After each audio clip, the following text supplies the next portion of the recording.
Dans le monde entier, différents types de prisons sont construites pour détenir des criminels de diverses catégories, et chaque prison a son propre ensemble de règles et de méthodes pour maintenir les criminels sous contrôle. Alors que certaines prisons réussissent à maintenir le contrôle des détenus tout en leur offrant des conditions de vie tolérables. D'autres sont connues pour être un véritable enfer sur terre, où les détenus sont forcés de subir des tortures extrêmes. Dans cette vidéo, nous allons découvrir la face sombre de la vie en prison en plongeant dans l'univers des prisons les plus dures du monde. Numéro 1. La prison de Black Dolphin, anciennement connue sous le nom de prison NKVD numéro 2, est l'une des plus anciennes prisons de Russie, située près de la frontière entre la Russie et le Kazakhstan. Le nom unique de la prison provient d'une sculpture de dauphin à son entrée. La légende raconte que le dauphin a été construit par des prisonniers qui appréciaient la compagnie de la nature en s'asseyant sur l'herbe à l'entrée de la prison. À l'origine, Black Dolphin était une prison réservée aux personnes condamnées à perpétuité avec travaux forcés. Mais après la rébellion de Pougatchev en 1773, la prison a été modernisée pour également enfermer des voleurs. Récemment, la prison de Black Dolphin est devenue un endroit redouté utilisé pour la détention des pires criminels du pays, y compris des tueurs en série, des terroristes, des meurtriers, des cannibales et des personnes ayant commis des crimes contre des enfants. Les mesures de sécurité dans cette prison sont de premier ordre, ce qui rend presque impossible toute évasion pour les détenus. Étant donné qu'il s'agit d'une prison qui détient les pires criminels, il est facile de comprendre pourquoi des mesures supplémentaires ont été mises en place pour s'assurer que ces criminels ne retournent pas dans la société. Chaque détenu est isolé dans une cellule protégée par 3 portes en acier. Chaque cellule est équipée d'une caméra pour une surveillance 24 heures sur 24. Cela permet aux responsables autorisés de surveiller les événements dans la prison à tout moment. Du moment où ils se réveillent, le matin jusqu'à l'heure du coucher, les détenus sont forcés de rester debout et n'ont pas le droit de s'asseoir ou de se reposer sur leur lit. Les gardiens de prison font des rondes toutes les 15 minutes pour superviser les détenus et s'assurer qu'ils respectent les règles. Les détenus sont enfermés dans leurs cellules la majeure partie de la journée. Ils ne sont autorisés à faire de l'exercice que dans une grande cage pendant 90 minutes par jour. Pendant cette période d'exercice, chaque cellule est fouillée à la recherche d'objets et d'armes illégaux. Les détenus ne sont autorisés à posséder que des livres, des journaux et une radio. Tout ce qui dépasse cela est considéré comme illégal. Il y a très peu d'interactions entre les détenus à Black Dolphin, car il n'y a pas de cafétéria dans la prison. Les prisonniers sont nourris 4 fois par jour dans leurs cellules, et leurs repas se composent de soupe et de pain. Black Dolphin utilise une méthode unique pour déplacer les détenus d'un point à un autre dans l'établissement. Tout d'abord, les détenus sont bandés aux yeux par les gardiens pour s'assurer qu'ils ne connaissent pas la disposition complète de la prison, ce qui pourrait faciliter des évasions planifiées. Ensuite, les détenus sont obligés de se pencher à la taille, les mains menottées dans le dos. Les gardiens tiennent les menottes pour guider les détenus jusqu'à leur destination. Cette méthode est utilisée pour empêcher les détenus d'avoir une vue claire de leur environnement, ainsi que pour les empêcher d'attaquer les gardiens ou d'autres détenus. Une autre particularité de Black Dolphin est que les détenus sont obligés de répondre par « oui, monsieur » lorsqu'ils interagissent avec les gardiens. Un détenu notable de Black Dolphin est l'actrice allemande Carola Neher, morte en prison en 1942. Numéro 2. Les prisons au Kenya sont généralement connues pour leurs conditions de vie inhumaines. Cependant, la prison de Kamiti, située dans la circonscription de Roysambu, est considérée comme la pire d'entre elles. La prison a été construite pour contenir 1400 prisonniers, mais elle en accueille désormais plus de 3600, soit plus du double de sa capacité initiale. La surpopulation dans la prison a entraîné une détérioration grave de la santé de nombreux détenus. La propagation de maladies graves comme la gonorrhée, la syphilis, la tuberculose, la dysenterie et le VIH est très courante à Kamiti en raison de l'environnement insalubre. Les prisonniers doivent vivre dans des bâtiments délabrés et des cellules surpeuplées, avec un manque constant de conditions sanitaires de base. Les conditions de vie sont aggravées par un manque constant d'eau, car il n'y a pas de source d'eau fiable dans la prison. Environ 200 prisonniers sont obligés de transporter des seaux d'eau chaque jour pour se laver tant bien que mal. Certaines sections de la prison sont particulièrement connues pour la brutalité qui y règne. Le bloc G est une section remplie de prédateurs sexuels qui s'en prennent aux plus faibles pour leur plaisir. Il est possible que ces prédateurs parviennent à échapper à leurs activités néfastes en raison de la surpopulation dans la prison. La prison de Kamiti est devenue célèbre pour une autre raison, en novembre 2008, lorsqu'une fouille a révélé un fait choquant concernant les prisonniers. Il a été découvert que les détenus du bloc A de la prison opéraient ce qui pourrait être qualifié de centre d'appel illégal. Il s'est avéré que de nombreux détenus possédaient des téléphones portables, utilisés pour des escroqueries à grande échelle. Les téléphones étaient d'une marque particulière, dotés d'une fonction spéciale de modification de la voix, qui permettait à ces criminels de changer leur voix lorsqu'ils appelaient des victimes innocentes, prétendant être des femmes ou des enfants dans le besoin. Ils allaient même jusqu'à imiter des accents pour faire croire à leurs victimes les mensonges qu'ils leur racontaient. Les détenus établissaient ensuite une relation avec la victime et maintenaient la supercherie jusqu'à ce qu'ils parviennent à extorquer de l'argent. Lorsqu'ils ne passaient pas d'appel, les détenus envoyaient des messages textes douteux à de nombreux Kenyans, attendant qu'une personne malchanceuse morde à l'hameçon. D'autres fois, les détenus appelaient des gens et prétendaient appeler d'une radio locale, parvenant à convaincre la personne de donner ses informations bancaires. Des rumeurs affirment que ces criminels étaient aidés par certains gardiens, qui recevaient une part de l'argent extorqué. L'aide des gardiens dans les activités illégales des détenus explique la prévalence des escroqueries dans la prison. Des dizaines de Kenyans sont tombés victimes de ces escroqueries élaborées, perdant leurs économies à cause de criminels endurcis que les barreaux de la prison ne pouvaient pas arrêter. La prison de Kamiti a de nouveau fait la une des journaux en novembre 2009, lorsque 8 prisonniers sont morts d'une épidémie de choléra. En 2021, il a été rapporté que 3 détenus s'étaient échappés de la prison et 7 gardiens ont ensuite été arrêtés pour avoir aidé à leur évasion. Numéro 3. Le pénitencier des États-Unis à Terre Haute est une prison fédérale de haute sécurité réservée aux détenus masculins. USP, Terre Haute, est construite avec plusieurs niveaux de sécurité, comprenant des unités de sécurité maximales, moyennes et faibles. En juillet 1993, le gouvernement fédéral a désigné Terre Haute comme le site où les détenus condamnés à mort seraient exécutés. Quelques années plus tard, la prison a été modernisée pour inclure l'unité de confinement spéciale, où les condamnés à mort sont détenus avant leur exécution. En 1999, tous les condamnés à mort fédéraux masculins ont été transférés d'autres prisons fédérales et d'État à Terre Haute. Le gouvernement fédéral a choisi cette prison comme centre fédéral pour les condamnés à mort en raison de sa position centrale dans le pays. Bien qu'ils aient été condamnés à mort, les détenus de Terre Haute sont autorisés à travailler pour Unicor, une industrie pénitentiaire qui produit des serviettes et d'autres accessoires pour l'armée. Chaque détenu peut gagner jusqu'à 6 à 12 $ par jour. Cependant, les conditions dans lesquelles ces hommes sont détenus ont fait l'objet de débats dans le monde entier. En 2008, la CLU a accusé Terre Haute de ne pas offrir des conditions de vie adéquates dans l'unité de confinement spécial.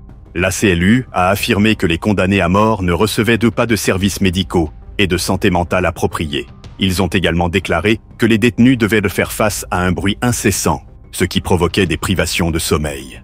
À Terre Haute, les détenus sont enfermés individuellement dans de petites cellules et passent la majeure partie de leur temps seuls, mais ils ont la possibilité de se parler à travers les barreaux de leurs cellules. Ils sont autorisés à quitter leur cellule 3 fois par semaine pour faire de l'exercice et se divertir. Mais cela doit se faire dans une cage et non en plein air.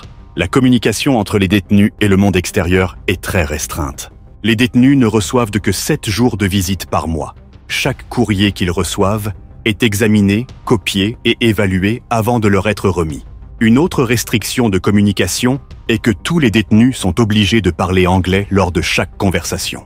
Depuis sa création, Terre Haute a été le lieu d'exécution de 16 hommes, dont Timothy McVeigh, l'auteur de l'attentat d'Oklahoma City.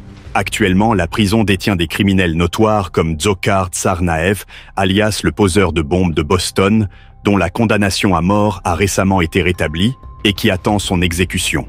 Malgré les conditions difficiles auxquelles les détenus doivent faire face, il est important de mentionner que Terre Haute a été la première prison fédérale à envisager de fournir des traitements psychologiques et psychiatriques aux détenus.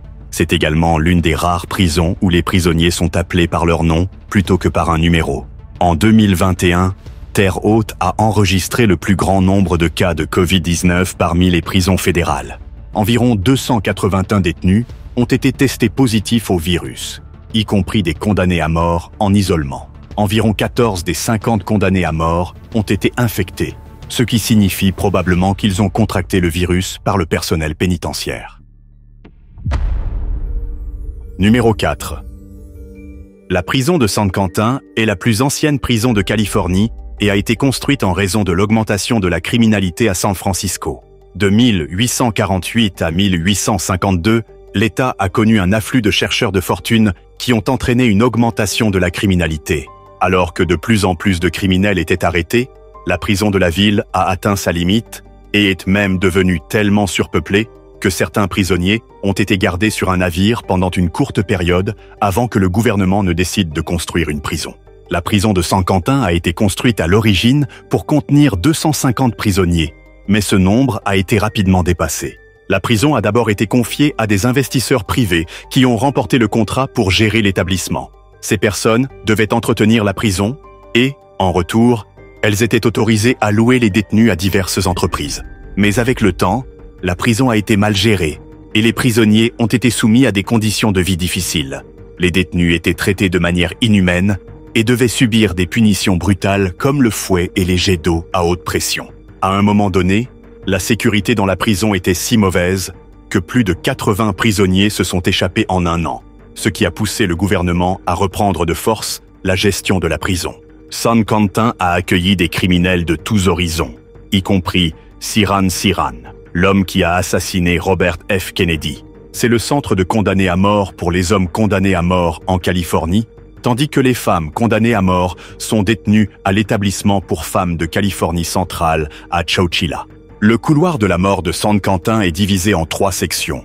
La première est la ségrégation nord, réservée aux détenus coopératifs et peu enclins à causer des problèmes. Ensuite, il y a le bloc Est, qui contient le plus grand nombre de condamnés à mort. Enfin, il y a le centre d'ajustement.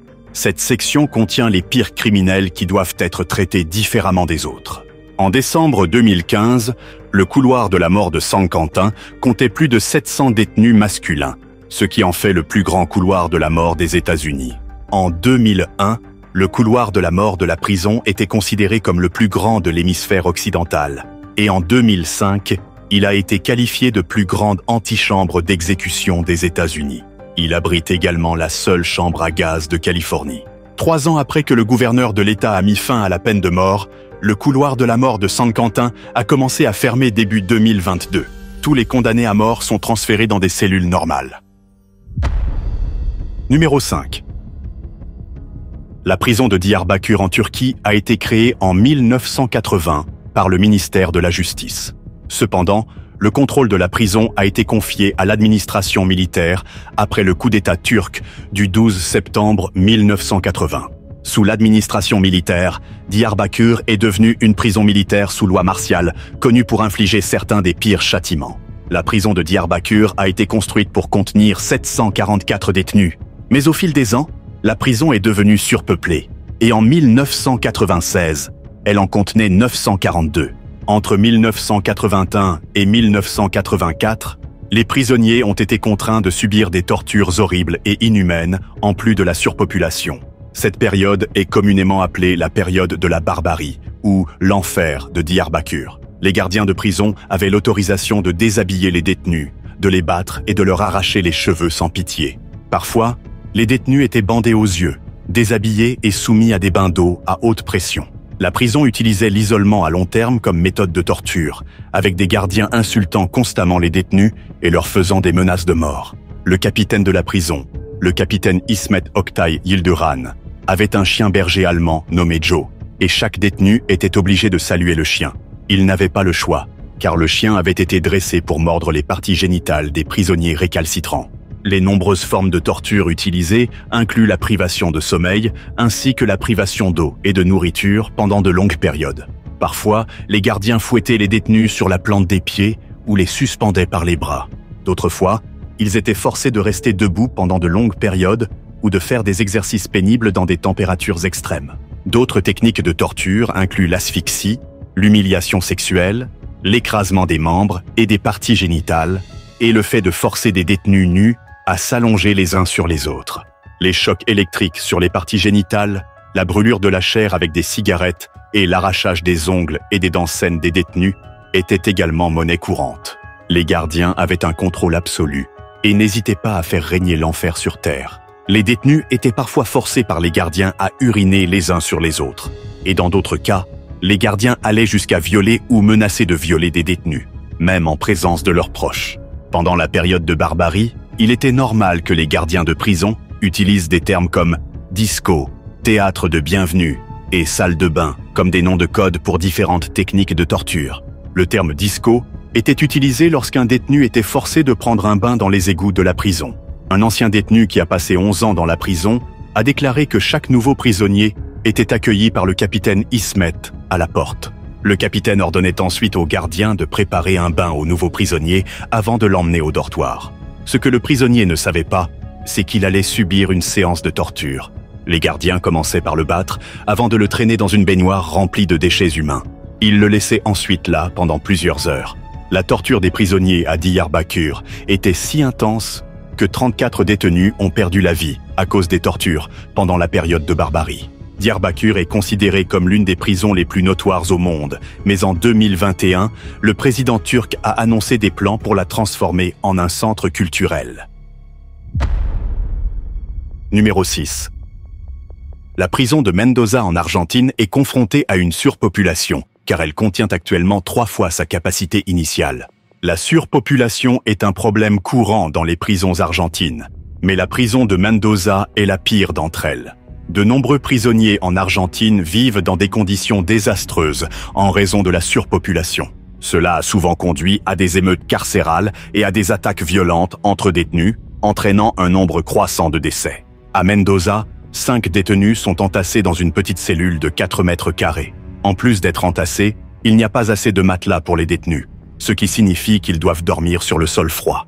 L'état de la prison de Mendoza a été révélé en 2005 lorsque Amnesty International a rapporté les conditions des prisonniers. Ils ont noté que le système d'égout de la prison était dans un état déplorable, ce qui obligeait les détenus à utiliser des sacs plastiques et des bouteilles pour se soulager. Avec le système d'égout en ruine, il est clair que les détenus de Mendoza risquent de contracter de nombreuses maladies liées à la contamination et à une mauvaise hygiène. Leur situation est aggravée par le fait que la prison ne fait appel à des médecins et des infirmières qu'après la mort d'un détenu. Les détenus n'ont pas de dossier médical et ne reçoivent des soins médicaux que si leur cas est jugé critique. Il y a une pénurie de médicaments dans la prison, et les détenus qui ont besoin de voir un médecin doivent faire des efforts extraordinaires, comme se mutiler, pour obtenir des soins. Lorsque les médecins arrivent enfin, ils ne sont pas autorisés à entrer dans les ailes de la prison. Amnesty International a également rapporté que les gardiens de prison battaient souvent les détenus lors des fouilles de cellules à la recherche d'objets illégaux.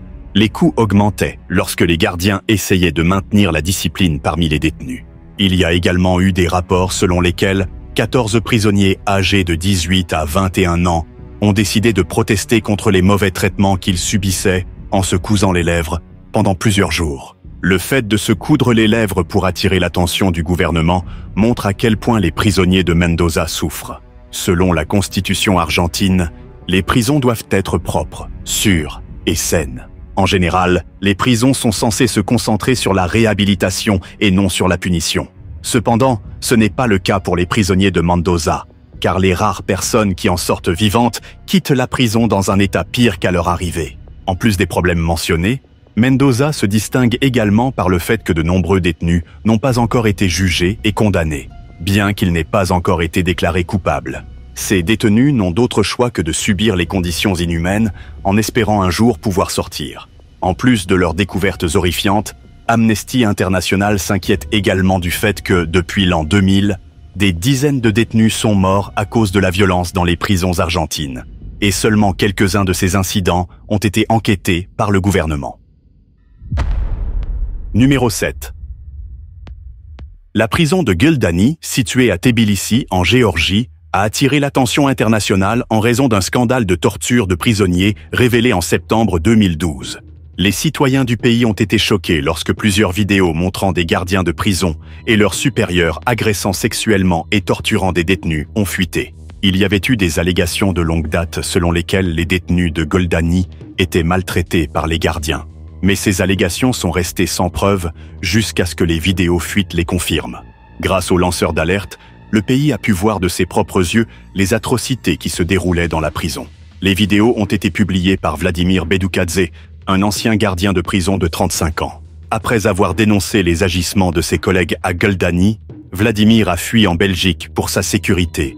Au départ, il était recherché en lien avec l'affaire de maltraitance, mais les procureurs ont finalement abandonné les charges contre lui, reconnaissant sa contribution majeure à la révélation des crimes graves commis dans la prison.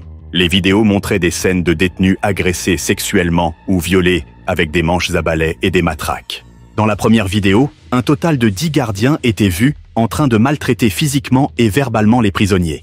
Dans une deuxième vidéo, un détenu est ordonné d'enlever son sous-vêtement et de faire ce qu'on lui dit. Alors qu'il les enlève, le gardien commence à l'insulter et à lui cracher dessus. Après un moment, le gardien qualifie l'homme qu'il maltraite de voleur dans la loi. La vidéo se termine avec l'homme forcé d'écrire quelque chose comme un discours, sous la dictée du gardien. Dans une troisième vidéo, un prisonnier arménien étroitement attaché à une barre de cellule est vu en train de maudire les gardiens. La vidéo montre ensuite un autre prisonnier portant un masque facial. Il est vu en train de supplier les gardiens de ne pas le filmer pendant qu'il s'amuse. Les gardiens répondent à ses supplications en le ridiculisant et en l'humiliant. Les prisonniers de Guldani ont subi ce genre de torture pendant si longtemps que ce détenu portait un masque pour cacher son visage de la caméra. Dans la même vidéo, le postérieur d'un autre homme est exposé, tandis que le tortionnaire lui demande à plusieurs reprises s'il est un voleur dans la loi. Ce à quoi l'homme répond « Je suis un voleur dans la loi ». Dans une dernière vidéo tournée au centre de détention pour jeunes, des détenus étaient physiquement maltraités et forcés de se qualifier de « voleurs dans la loi ». Les gardiens les menaçaient de viol s'ils ne faisaient pas ce qu'on leur disait. Ces vidéos, malheureusement, ont été rendues publiques avant d'atteindre le gouvernement. Divers groupes ont immédiatement commencé à protester à travers le pays. Le gouvernement a été contraint d'enquêter sur l'affaire et de mettre fin aux mauvais traitements infligés aux détenus de Guldani. La prison est revenue sous les projecteurs lorsque l'ancien président du pays y a été emprisonné. Divers groupes de manifestants sont descendus dans la rue, certains pour soutenir et d'autres pour s'opposer à la libération de l'ancien président. Numéro 8. ADX. Florence, également connue sous le nom d'Alcatraz pour les débutants, est l'une des prisons les plus sécurisées des États-Unis, et personne n'a jamais réussi à s'en échapper. L'établissement a été conçu pour détenir les pires criminels considérés comme une menace pour le pays ou pour les autres détenus. Les mesures de sécurité extrême utilisées dans cette prison ont fait l'objet de débats et de poursuites judiciaires depuis un certain temps. Cependant, ces mesures ont été mises en place pour s'assurer que les criminels endurcis enfermés ici ne retournent jamais dans la société pour causer plus de tort. La prison détient des criminels comme le terroriste Unabomber Ted Kaczynski et Ramzi Youssef, l'auteur de l'attentat du World Trade Center. Les détenus d'ADX Florence sont maintenus en isolement complet pendant 23 heures par jour. Ils n'ont pas le droit de voir ou d'interagir avec qui que ce soit. Ils n'ont également aucun contact humain. Chaque prisonnier est enfermé dans une cellule individuelle pendant au moins les 3 premières années. Pendant 1 heure chaque jour, les détenus sont autorisés à faire de l'exercice dans un petit puits souterrain qui ressemble à une piscine vide. Le puits est si petit qu'il ne faut que 10 pas pour le traverser en ligne droite et 31 pas pour en faire le tour. Les détenus n'ont aucune idée de leur emplacement ou de leur environnement, car ils ne sont pas autorisés à sortir dans la cour. Chaque cellule est conçue avec soin pour garantir la sécurité des détenus. Les cellules contiennent un lit, un bureau et un tabouret, principalement en béton coulé. Chaque cellule dispose également de toilettes, d'un lavabo et d'une douche conçue de manière unique pour assurer la sécurité des prisonniers. La douche fonctionne avec un minuteur, ce qui signifie que l'eau s'arrête après une courte période. Cela est fait pour empêcher les détenus d'inonder leurs cellules. Chaque cellule mesure 2,1 par 3,7 mètres, avec une fenêtre de 1,2 par 1,2 mètres qui ne permet aux détenus de voir que le ciel et les toits. Les détenus peuvent savoir à quelle heure de la journée il est en regardant par la fenêtre, mais ils ne savent pas à quoi ressemble leur environnement. Ce placement de fenêtre a joué un rôle majeur dans le fait qu'aucun prisonnier n'a pu planifier une évasion, car ils ne savent rien de leur environnement immédiat. Pour une sécurité supplémentaire, la prison est équipée de caméras et de détecteurs de mouvement. Chaque recoin de l'établissement est sous surveillance 24 heures sur 24. Il y a un total de 1400 portes dans la prison, et chaque porte est contrôlée depuis une salle de contrôle qui n'est jamais laissée sans surveillance. En cas de tentative d'évasion ou de chaos, toutes les portes sont immédiatement verrouillées par l'appui sur un bouton de panique dans la salle de contrôle, et les portes restent verrouillées jusqu'à ce que le problème soit résolu. De nombreux militants des droits de l'homme ont intenté des poursuites contre ADX Florence pour les conditions dans lesquelles les détenus sont maintenus. Contrairement à d'autres prisons où les détenus sont confrontés à de mauvaises conditions de vie et à des tortures physiques, ADX Florence a été soigneusement conçu pour briser mentalement les criminels endurcis qu'elle détient. Il a été dit que garder les détenus en isolement pendant 3 ans a causé de graves dommages à leur santé mentale. Numéro 9. Le camp d'internement de Kaechon, ou camp 14, est un camp de travail en Corée du Nord réservé aux prisonniers politiques et à leurs familles. Le nom officiel du camp est Colonie pénitentiaire de travail Kwan-Liso, numéro 14, et il s'étend sur environ 155 km². Le camp contient des fermes, des mines et des usines où les détenus sont forcés de travailler. Environ 15 000 personnes sont emprisonnées dans les camps d'internement de Kaechon. Il y a des baraquements surpeuplés pour les hommes, les femmes et les enfants matures. Il y a également des bâtiments administratifs et des logements pour les gardes dans le camp. Les personnes enfermées dans le camp 14 sont celles qui ont été classées comme politiquement peu fiables par le gouvernement nord-coréen. Ces personnes sont considérées comme des ennemis de l'État. Cela inclut des fonctionnaires du gouvernement qui ont mal performé dans leur travail, des personnes soupçonnées de se livrer à des activités anti-gouvernementales et toute personne ayant critiqué le gouvernement. Le côté triste du camp 14 est que non seulement les criminels présumés y sont enfermés, mais aussi leurs familles, y compris les enfants, qui sont arrêtés et enfermés ensemble. Le camp fonctionne selon une politique connue sous le nom de punition sur 3 générations, ce qui signifie que pour chaque crime commis, les membres de la famille du criminel doivent payer jusqu'à la 3e génération. Les enfants nés dans le camp ne sont pas considérés comme des citoyens libres, même s'ils n'étaient pas nés lorsque leurs parents ont été enfermés. Ces enfants naissent directement dans les difficultés du camp et n'ont aucune idée de ce qu'est la vie en dehors du camp. Les prisonniers sont forcés de travailler dans l'agriculture, les mines de charbon, la production textile et dans des usines produisant de la nourriture, du papier, des chaussures, du ciment, de la céramique et du caoutchouc. Les prisonniers ont la possibilité d'élever du bétail, car cela leur donne l'occasion de voler la nourriture destinée aux animaux. Lorsque les prisonniers ne travaillent pas, ils sont constamment affamés et torturés pour des infractions mineures. Une seule personne a réussi à s'échapper du camp 14 depuis sa création. Shin Dong-hyuk avait 23 ans lorsqu'il a réussi à s'échapper de la prison, mais il a dû grimper sur le corps de son ami mort et traverser une clôture électrifiée pour atteindre la liberté. La liberté pour laquelle il s'est battu était cependant un concept nouveau pour Shin, car il était né dans le camp et n'avait connu que la faim, le travail forcé et les coups constants toute sa vie. Pour aggraver les choses, il ne comprenait pas le sens de la famille et de l'amour, car son environnement l'avait obligé à considérer sa famille comme une concurrence pour la nourriture. Après son évasion, Shin a réussi à se rendre en Chine, puis en Corée du Sud, avant de s'installer aux États-Unis. Compte tenu du fait qu'il a grandi dans un endroit aussi dur que le camp 14, il est clair qu'il a fallu du temps à Shin Dong-hyuk pour s'adapter à la vie en dehors du camp. Il reste la seule personne née et élevée dans un camp de prison nord-coréen à s'être échappée. Numéro 10. La prison de Gitarama au Rwanda est considérée comme l'une des prisons les plus mortelles et les plus surpeuplées au monde. La prison abrite environ 7000 détenus, alors qu'elle a été construite pour en contenir seulement 600.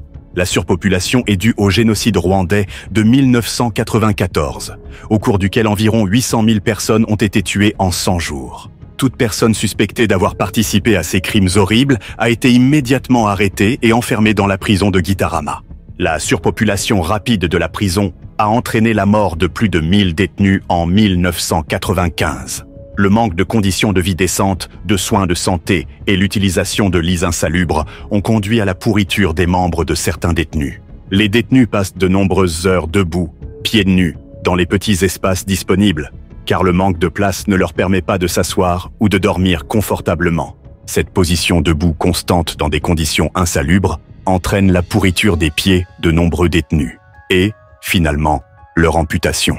Le manque criant de soins médicaux appropriés et la fréquence des maladies dans cette prison ont conduit à un taux de mortalité d'environ 8 détenus par jour. Le taux de mortalité dans la prison est également affecté par la violence incessante entre détenus. La faim et la famine dans l'établissement ont transformé de nombreux détenus en cannibales. Ils ont recours à tuer les plus faibles et à manger leur chair pour survivre. Gitarama est devenu une sorte de jungle, où les détenus fonctionnent selon une mentalité de manger ou être mangé. Au fil des ans, diverses organisations de défense des droits de l'homme ont soulevé de nombreuses objections concernant les conditions inhumaines dans lesquelles les détenus de Gitarama doivent vivre. Malheureusement, ces appels sont restés sans réponse, car rien n'a été fait pour soulager la souffrance des détenus. Bien que les médias regorgent de mauvaises histoires sur la prison de Gitarama, le Rwanda a nié ces rapports, les qualifiant de fabrication médiatique. Un porte-parole a affirmé que la prison était surpeuplée en raison du nombre de suspects et des infrastructures limitées. Cependant, les rapports sur les conditions extrêmes et le cannibalisme sont de pure fabrication.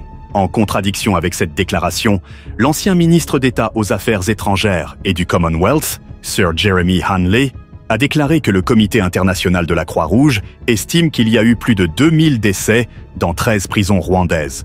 Ils estiment également que ces décès ont été causés par la surpopulation et les problèmes de santé, avec Gitarama enregistrant le plus grand nombre de décès.